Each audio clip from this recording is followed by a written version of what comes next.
Hello বন্ধুরা, চলে এসেছি আরও একটা পুজো প্রস্তুতি নিয়ে। যেই পুজোটার কথা না বললেই নয়, যেই পুজোটা সবসময় চর্চায় থাকে। ঠিক বুঝতে পেরেছো তোমরা যে আমি এই মুহূর্তে চলে এসেছি সন্তোষ মিত্র স্কয়ারে। দেখতেই পাচ্ছ অলরেডি ওনাদের পুজো প্রস্তুতি শুরু হয়ে গেছে। তো ওনারা জানিয়েছিলেন এবছরে ওনাদের থিম ছিল লাস ভেগাসের স্পিয়ার। তো সেই জন্যেই সেইভাবেই ওনাদের মণ্ডপ তৈরি হচ্ছে। তো সেটা তোমাদের অবশ্যই দেখাবো। হ্যাঁ, আর প্রতিমাতে তো অবশ্যই চমক থাকবে, কারণ তোমরা সবাই জানো সন্তোষ মিত্র স্কয়ার মানে শুধু প্যান্ডেলই নয়, প্রতিমাতেও তারা একটা চমক দিয়ে থাকে। তো আজকের ওনাদের যে পূজা প্রিপারেশন, যে পূজা প্রস্তুতি, যে মণ্ডপ সজ্জা, সেটাই তোমাদের দেখাবো। চলো শুরু করছি আজকের ব্লগটা, সাথে থাকো। এই মুহূর্তে সন্তোষ মিত্র স্কয়ারের একদম বাইরে দাঁড়িয়ে আছি।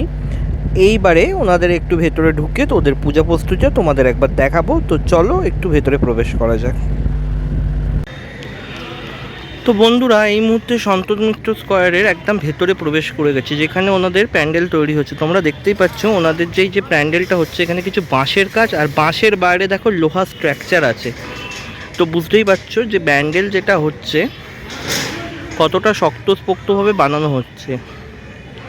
তো ওনাদের এবারে ভাবনাই ছিল লাস ভেগাসের স্পিয়ার। তো সেটাই হচ্ছে ওনাদের থিম, এবং সেইভাবেই ওনারা ওনাদের মণ্ডপকে সাজিয়ে তুলছে। দেখতেই পাচ্ছ যে মণ্ডপের কাজ অলরেডি জোর কদমে শুরু হয়ে গেছে, যেহেতু আর বেশি দিন বাকি নেই দুর্গাপুজো। এদিকটাও দেখো প্রচুর মানুষ এই মুহূর্তে কাজ করছে, দেখতেই পাচ্ছ। আর স্ট্রাকচারটা তো মোটামুটি তৈরি হয়ে গেছে। একটা স্ট্রাকচার আমরা অলরেডি দেখতে পাচ্ছি এখানে, যে একটা স্ট্রাকচার অলরেডি তৈরি হয়ে গেছে। সন্তোষ মিত্র স্কয়ারের এই যে মাঠে প্যান্ডেলটা হচ্ছে, এখানে লোহা স্ট্রাকচারগুলোকে পুরোটাই ঝালাই করে তোমাদের এই যে পুরো পরিকাঠামোটাকে দাঁড় করানো হয়েছে। দেখতেই পাচ্ছ মাঠের এখানে ওখানে প্রচুর লোহা স্ট্রাকচারও পড়ে আছে, যেগুলোকে প্যান্ডেলের বিভিন্ন অংশে সেটিং করা হচ্ছে, এবং সেটাকে সেই শেপ অনুযায়ী বাঁকানো হয়েছে এবং সেটাকে কেটেও নেওয়া হয়েছে। তো আর দেখতে পাচ্ছ যে মাঠের মধ্যে প্রচুর বাঁশও পড়ে রয়েছে, যেহেতু বাঁশের কাজও লোহার কাজের সাথে সাথে বাঁশের কাজও হবে। লোহার কাজটা বাইরের দিক দিয়ে দেওয়া হচ্ছে যাতে প্যান্ডেলটা মজবুত হয়, যাতে কোনো ক্ষয়ক্ষতি না হতে পারে, সেদিকেও উদ্যোক্তারা নজর রাখছে। আর এইটা হচ্ছে প্যান্ডেলের বাইরের দিকটা, দেখতেই পাচ্ছ অনেকটাই বাঁশের কাজও এগিয়েছে, লোহার কাজ। প্রথমে এনারা লোহা দিয়ে প্যান্ডেলটাকে শক্তপোক্তভাবে তৈরি করে নিতে চাইছে, তারপরে বাঁশের কাজ ওনারা আরও ভালোভাবে শুরু করবে। তো সেটাই তোমাদের আজকে দেখাচ্ছি। আর ওই দিকে দেখতে পাচ্ছ ওদিকে তোমার লোহার কাজ হচ্ছে, সেটাও তোমাদের একবার দেখিয়ে দেবো ঘুরিয়ে। বন্ধুরা, তোমাদের এতক্ষণ আমি সন্তোষ মিত্র স্কয়ার যে প্যান্ডেলটা প্রস্তুতি করছে সেটা তোমাদের দেখাচ্ছিলাম, যে এখানে শুধু বাঁশ নয়, একটা লোহা স্ট্রাকচার দিয়েও কাজ করা হচ্ছে, যাতে কোনোভাবে কোনো রকম বিপত্তি না ঘটে সেদিকটাও ওনারা অলরেডি নজর রেখে চলেছে।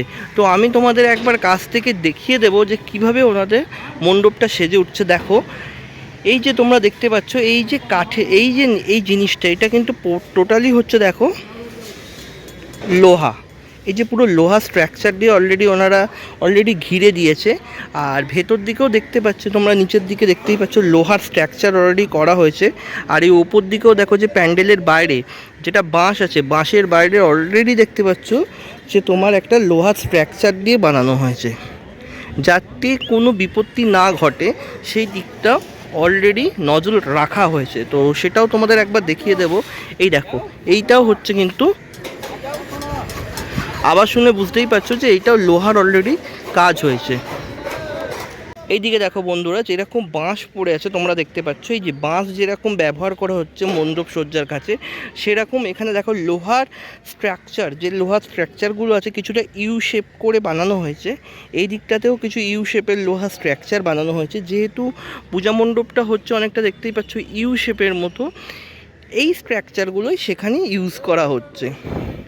একদম আমি ঢুকে পড়েছি অন্দর মোড়ে সন্তোষ মিত্র স্কয়ারের, এবং সেখান থেকেই তোমাদের দেখাচ্ছি। দেখো এই যে লোহা স্ট্রাকচারগুলো বিভিন্ন কাটা হয়েছে, এবং সেই স্ট্রাকচার দিয়ে এই পূজা মণ্ডপটি তৈরি করা হচ্ছে। মানে কতটা শক্তপোক্তভাবে তৈরি করা হচ্ছে যাতে কোনো বিপদ না ঘটে, এবং সেই দিকটা নজর রেখেই তেনারা এই বছরে তাদের মণ্ডপ সজ্জা করে চলেছে। এই যে এই স্ট্রাকচারগুলো তোমরা দেখতে পাচ্ছ, ওই যে উপর দিকে অলরেডি আর একবার তোমাদের জুম করে দেখাই, দেখতে পাচ্ছ যে লোহার কাজ হয়েছে। দেখো পুরো মণ্ডপটাতে অলরেডি লোহার একটা স্ট্রাকচার বানিয়ে তারপরেই কিন্তু বাঁশের কাজটা করা হচ্ছে। তো এই মুহূর্তে একেবারে অন্দরে ঢুকে পড়েছি, যেখানে দেখতে পাচ্ছ যে বাঁশের স্ট্রাকচারের ওপরে যে লোহার স্ট্রাকচারগুলো দেখো, যেগুলো তৈরি করা হয়েছে অলরেডি, বিভিন্নভাবে কেটে এগুলো প্রস্তুত করা হয়েছে এবং সেগুলো প্যান্ডেলের কাজে ব্যবহার করা হচ্ছে। তোমাদের দেখিয়েই দিই, দেখো এখানেও অলরেডি একটা স্ট্রাকচার বানানো হয়েছে। আর তোমাদের আরেকটা জিনিস দেখা, এই যে এই মেশিনটা দেখতে পাচ্ছ, এই মেশিনের মাধ্যমেই কিন্তু এখানে সেগুলো কাটা হচ্ছে এবং পুরো সরঞ্জাম এখানে রাখা আছে। এবং এই যে মেশিনটা দেখতে পাচ্ছ, এইটা দিয়েই কিন্তু এই লোহাগুলোকে কেটে বিভিন্ন শেপে বানানো হচ্ছে। দেখো দেখতেই পাচ্ছ এখানে একটা খুব সুন্দর শেপের একটা লোহার বানানো হয়েছে। আর এখানে দেখতেই পাচ্ছ একটা অলরেডি বড় একটা লোহার স্ট্রাকচার বানানো হয়েছে। তোমরা দেখলে বুঝতে পারবে কতটা বিশাল এই স্ট্রাকচারটা, এবং আমি কতটা অন্দরে ঢুকতে পেরেছি বলেই তোমাদের এই জিনিসটা দেখাতে পাচ্ছি। এবং চারপাশে দেখতেই পাচ্ছ অনেক লোহাও কেটে ছড়িয়ে পড়ে আছে। এদিকটাও তোমাদের একবার দেখিয়ে দিই, দেখো একদম ভেতর থেকে তোমাদের এক্সক্লুসিভ পার্টটা আমি দেখাচ্ছি, যেখানে সন্তোষ মিত্র স্কোয়ারে একদম প্যান্ডেল প্রস্তুতি হচ্ছে। একদম ভেতরে ঢুকে পড়েছি। এইদিকেও দেখতে পাচ্ছ বিভিন্ন ধরনের স্ট্রাকচারে লোহাগুলোকে এখানে কেটে কেটে রাখা হয়েছে, যেটা তোমরা দেখলেই বুঝতে পারবে। দেখো আর যেটা দেখালাম এই যে মেশিনটা, যে মেশিনটার দ্বারা এই মুহূর্তে বিভিন্ন লোহাকে বিভিন্ন শেপে কাটা হচ্ছে, সেটাই তোমাদের দেখালাম। আর এখানে দেখো অলরেডি বিভিন্ন শেপে লোহা কেটে রাখা হয়েছে, সেটা তো তোমাদের দেখালাম। এইদিকে দেখো একটা দেখতেই পাচ্ছ, এখানেও একটা লোহা শেপ করে কাটা হয়েছে, নিশ্চয়ই কোনো কাজে ইউজ করা হবে। আর বেরাবার আগে তোমাদের আরেকবার মেশিনটা দেখিয়ে দিই, যেখানে আমি অন্দরমহলে একবার ঢুকেই পড়েছি, সেটাও একবার তোমাদের দেখিয়ে দিই। দেখো তো বন্ধুরা, এতক্ষণ আমি তোমাদের দেখাচ্ছিলাম সন্তোষ মিত্র স্কোয়ারের যে কারখানাটার মধ্যে লোহার কাজগুলো হচ্ছিলো, ওই যে ওই দিকের কারখানার মধ্যে সেই লোহার কাজগুলো তোমাদের পুরো দেখিয়ে দিলাম। আর এই মুহূর্তে চলে এসেছি মাঠের মধ্যে। আর একবার তোমাদের দেখিয়ে দিই যে এটা হচ্ছে ওনাদের মূল পূজা মণ্ডপটি। আর মাঠের মধ্যে দেখো অলরেডি অনেক চারদিকে বাঁশ ছড়িয়ে ছিটিয়ে পড়া আছে আর পড়ে আছে। আর ওনাদের গ্রাউন্ডটা একবার তোমরা দেখে নাও, অনেক বিশাল বড় গ্রাউন্ড। কারণ আগের বছরে ওনারা করেছিলেন যে রাম মন্দির, সে সময় দারুণ একটা আমাদের পূজা মণ্ডপ উপহার দিয়েছিলেন। এবং হ্যাঁ, ওনাদের লাইটিংয়ে তো একটা বিশেষ কিছু থাকেই, সেটা অবশ্যই আমাদের মাথায় রাখতে হবে। সন্তোষ মিত্র স্কোয়ার মানে লাইটিং।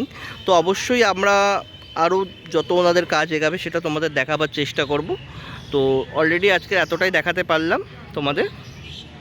তো বন্ধুরা, সন্তোষ মিত্র স্কোয়ারের পুজো প্রস্তুতি নিয়ে আজকের ছিল আমার এই ছোট্ট একটি প্রতিবেদন। যদি ভালো লাগে অবশ্যই লাইক, শেয়ার, কমেন্ট করো। আর তোমরা যারা আমার চ্যানেলের নতুন বন্ধুরা, তারা অবশ্যই চ্যানেলটা সাবস্ক্রাইব করে আমার পাশে থেকো এবং পাশে থাকা বেল আইকনটা বাজিয়ে দিও, কারণ যখনই কোনো নতুন ভিডিও আপলোড করব তার নোটিফিকেশানটা তোমাদের কাছে চলে যাবে। তবে বন্ধুরা, আজকের মতো ভিডিওটা এখানেই শেষ করছি। দেখা হচ্ছে নতুন কোনো একটা পূজা প্রিপারেশন নিয়ে। ততক্ষণ পর্যন্ত সবাই ভালো থেকো, টাটা।